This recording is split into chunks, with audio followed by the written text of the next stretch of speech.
मागच्या काही दिवसापासून महाराष्ट्रामध्ये कलर्स टीव्हीवर रितेश देशमुख यांचा बिग बॉसचा जो शो आहे तो सुरू झालेला आहे. मुळात या शो मध्ये सहभागी झालेल्या सर्व स्पर्धकांचे आणि शोच्या टीमने निवडलेल्या सर्व स्पर्धकांचं अभिनंदन होणं काळाची गरज आहे. कारण काळानुसार जी काही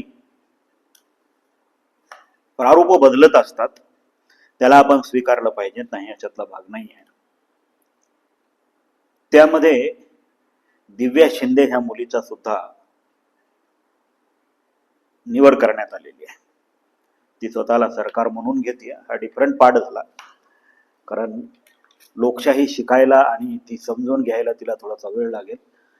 तो वेळ आपण दिला पाहिजे, त्याबद्दल दुमत नाही. पण इतक्या मोठ्या प्लॅटफॉर्मवरून ती बाबासाहेब आंबेडकरांची सुद्धा जात दाखवती आहे, हे सगळ्यात मोठं दुःख आहे. मी ती त्या प्लॅटफॉर्म पर्यंत पोहोचली हिचा विरोधक नाही आहे. उलट मी त्या गोष्टीचं अभिनंदनच करतो.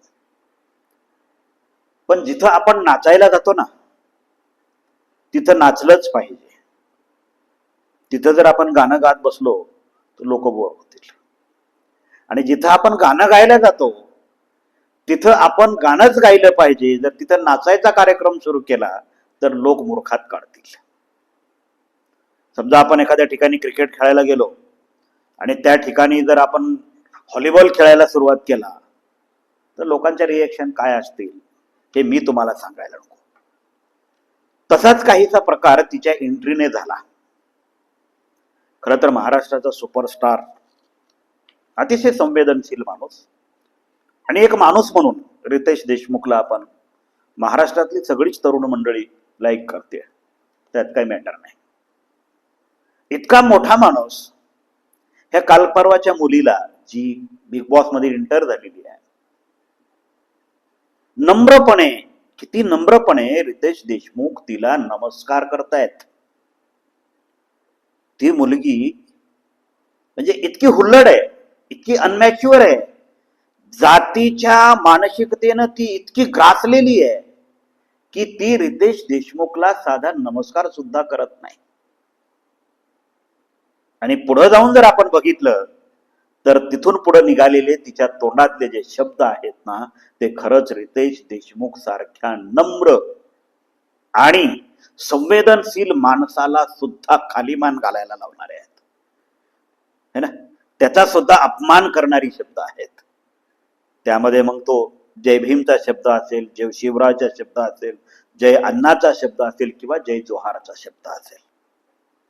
ही जी अतिशोक्तीची जी काही कृती आहे ना, ही अशोभनीय आहे. आपण कुठं काय बोलावं आणि काय बोलू नये याचं तारतम्य आजकालच्या तरुणाईला राहिलेलं नाहीये. ती प्रत्येक ठिकाणी पब्लिसिटी स्टंट करू पाहते. ही मुलगी जर बौद्ध असेल, मला माहिती नाही ती बौद्ध आहे का नाही, पण जर असेल आणि ती जर जय जोहार म्हणत असेल तर हा आपल्यासाठी फार मोठा धोका आहे. नमस्काराला नमस्कारानं उत्तर देणं हा त्याचा सन्मान आहे.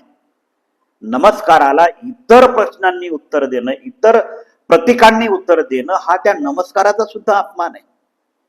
बाबासाहेब आंबेडकर सुद्धा स्वतः नमस्कार करायचे. बाबासाहेब आंबेडकर त्यावेळेस कधी कोणाला जय भीम म्हटले नाहीत, जय शिवराय म्हटले नाहीत, जय अण्णाभाऊ म्हटले नाहीत, जय जोहार काही ठिकाणी ते म्हणायचे. जय जोहार पण बाबासाहेबांनी बऱ्याच ठिकाणी नाकारलेला आहे, ते जोहार सुद्धा म्हणायचे नाहीत. काही पत्रांमध्ये जय जोहार असा शब्द उल्लेख आलेला आहे, पण 56च्या नंतर तो संपलेला आहे. दुसरा महत्वाचा मुद्दा आज किरण मानेंनी काल पोस्ट केलेली आहे, ती दिव्या शिंदेच्या बद्दलच आहे. छत्रपती शिवाजी महाराजांच्या मातीत आणि बाबासाहेब आंबेडकरांच्या जातीत ही जन्माला आलेली आहे, असं तिचं वक्तव्य असं आहे, असं किरण माने म्हणतात. मुळात बाबासाहेब आंबेडकर आणि जात हे साप आणि मुंगसाचं नातं आहे. ते कधीच एकत्र राहू शकत नाही. कारण बाबासाहेब आंबेडकर ज्या जातीला त्यांच्या उन्नतीच्या आड येणारी शत्रू म्हणून उभं करतात. डॉक्टर बाबासाहेब आंबेडकर ज्या जातीला ज्या जातीमध्ये बाबासाहेब आंबेडकर जन्मले असा जो प्रचार केला जातो, मुळात त्याच जातीला डॉक्टर बाबासाहेब आंबेडकर त्यांच्या उन्नतीचा अडथळा म्हणून उभं करतात आरोपीच्या पिंजऱ्यामध्ये. ती जात बाबासाहेब आंबेडकरांची असू शकेल का? ज्या जातीने बाबासाहेब आंबेडकरांना शाळेचे दरवाजे बंद केले, पाणी पिण्याचे दरवाजे बंद केले, शिक्षण घेण्याचे, आरोग्याचे, कुठल्या क्षेत्रामध्ये बाबासाहेब आंबेडकरांना जातीनं तोंड वर काढू दिलं नाही.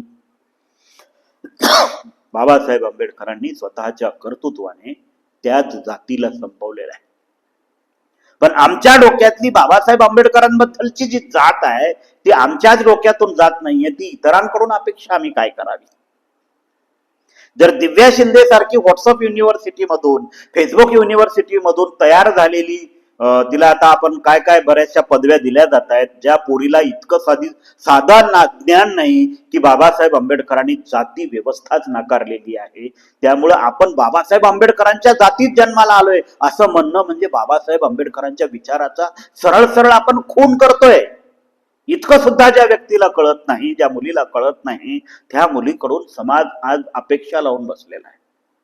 मला तिला विरोध करायचा नाहीये, पण तुम्ही बाबासाहेब आंबेडकरांबद्दल बोलत असताना विचार करून बोलला पाहिजे, आचरण करून बोललं पाहिजे, वाचून बोललं पाहिजे. बाबासाहेब आंबेडकरांबद्दल बोलत असताना आपला प्रत्येक शब्द हा चुकीचा ठरणार नाही ना, अशा पद्धतीचं आपलं वर्तन असलं पाहिजे.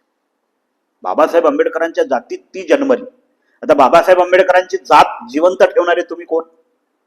म्हणजे बाबासाहेब आंबेडकरांनी 14 ऑक्टोबर 1956 ज्या जातीला उद्ध्वस्त करून टाकलं, ती जात तुम्ही आजही बाबासाहेब आंबेडकरांच्या माथी मारताय, बाबासाहेब आंबेडकरांच्या मागून तिला जाऊ देत नाही.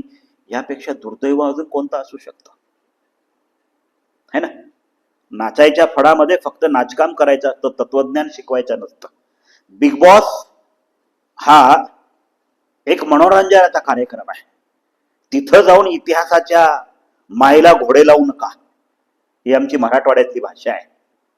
आणि तिथं जाऊन जर आमचा इतिहास विकृत केला जात असेल, बाबासाहेब आंबेडकरांना जातीच्या परिघामध्ये आणून बसवलं जात असेल, तर ही जातीची परिघ निर्माण करणारी जी बोगस लोक आहेत, ही समाजानं ओळखणं काळाची गरज आहे.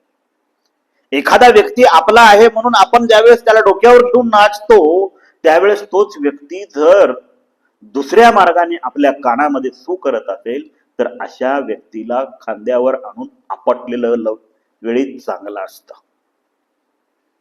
बाबासाहेब आंबेडकर आणि जात हे एकमेकाचे कट्टर शत्रू आहेत,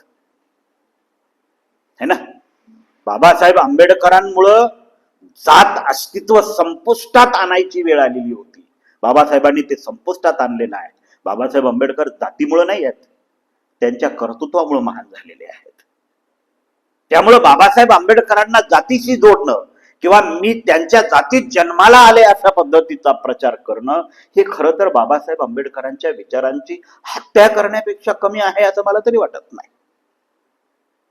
जात मग मला तर कधी कधी असं वाटतं की आता काल परवा पण मागे तो सूरज चव्हाण नावाचा पोरगा मागच्या बिग बॉस मध्ये तो फ्रेम मध्ये आला होता. ठीक आहे, त्याचं ते अज्ञान असू शकतं, ते आपण मान्य करू.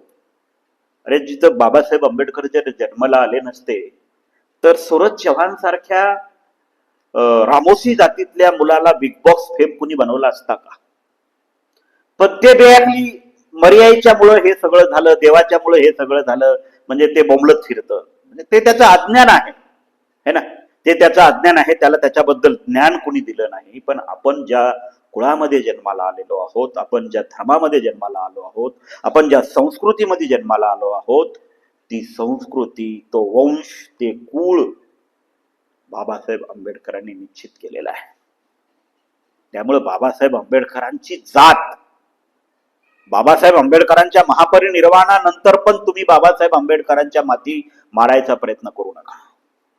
बाबासाहेब आंबेडकरांनी 14 ऑक्टोबर 1956 तिला नष्ट केलेलं आहे, तिला संपून टाकलेलं आहे, तिला उद्ध्वस्त केलेलं आहे. तिला पुन्हा बाबासाहेब आंबेडकरांच्या सोबत जोडू नका.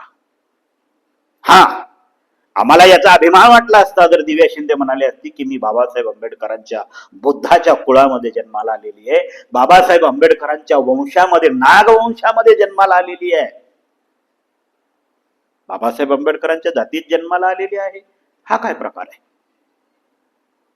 त्यामुळं अशा खरं तर व्हॉट्सअप युनिव्हर्सिटीतून जन्माला आलेल्या तरुणांना एकतर आपली संस्कृती आणि आपलं साहित्य, आपलं तत्वज्ञान, आपल्या चळवळीची दिशा शिकवण्याची गरज आहे. प्रॉब्लेम असा झालेला आहे की हे लोक आजकाल शिकायलाही तयार नाहीत. वाचनाचा आणि यांचा तर मुळातच काही संबंध नाही आहे. व्हॉट्सअपवर जे फिरतं तेच सत्य मानण्याची संस्कृती आजकाल उदयास आलेली है ना. त्यामुळं ह्या संस्कृतीपासून आपल्या संस्कृतीला धोका निर्माण होण्याची प्रश्नचिन्ह उभी राहत आहेत. मला ह्या विषयातून सांगायचं एवढंच होतं, आपण कुठेही गेलो आणि कुठल्याही क्षेत्रामध्ये गेलो तर त्या क्षेत्रामध्ये आपण पारंगत झालं पाहिजे यात दुमत नाही. पण आपण ज्या क्षेत्रामध्ये आहोत त्या क्षेत्रामधून दुसऱ्या क्षेत्रामध्ये काड्या करणं आपण कुठंतरी थांबवलं पाहिजे. मनोरंजनाच्या ठिकाणी मनोरंजन झालं पाहिजे, नमस्काराला उत्तर नमस्कारानंच दिलं पाहिजे. तिथं जय भीम, जय शिवराय, जय जोहार, जय अण्णा म्हणण्याची गरज नाही आहे. याचा अर्थ असा होतोय की आपण जिथं गेलं तिथं आपली जात दाखवण्याचा प्रयत्न करतोय. तर ही संस्कृती कुठंतरी थांबली पाहिजे. नमो बुद्धाय. जय भीम, जय भारत.